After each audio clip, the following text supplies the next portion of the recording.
Le téléphone sonne. Numéro inconnu. Un frisson d'inquiétude, puis une pensée, claire comme de l'eau de roche. C'est pour papa. Clic. Allô? Silence. Puis un sanglot étranglé. C'était ma tante. Papa s'était effondré. Quelques jours plus tôt, en pleine phase maniaque, errant dans une rue baignée de soleil, j'avais trouvé une pièce.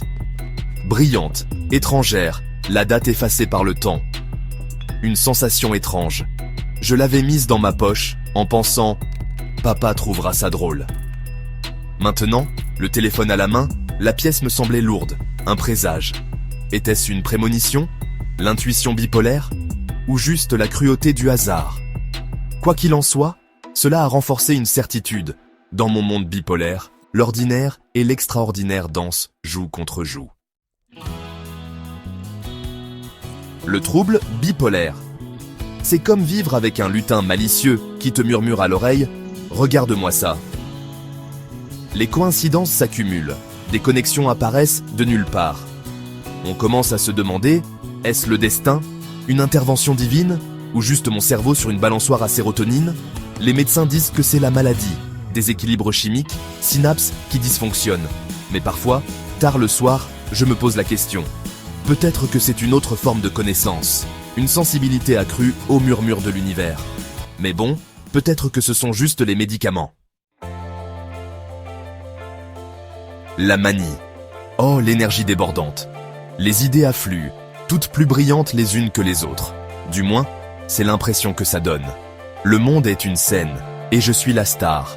Des connexions partout, tout le monde me comprend. Je pourrais résoudre la faim dans le monde, écrire une symphonie, aller sur la lune. Puis, la chute, la dépression. Le monde se réduit à la taille de mon lit. Rideau tiré, téléphone éteint. L'univers dans ma tête s'assombrit. Plus de connexion, seulement l'isolement. Même s'habiller me semble aussi difficile que de gravir l'Everest. Bipolaire, les plus hauts sommets, les plus bas abysses. C'est épuisant, exaltant et totalement déroutant.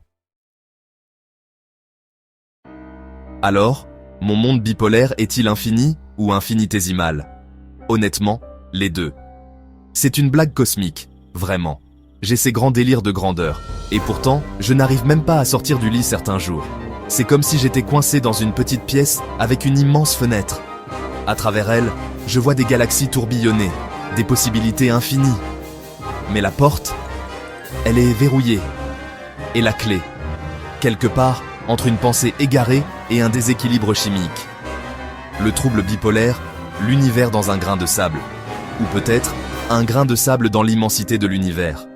Quoi qu'il en soit, c'est une aventure sauvage et imprévisible.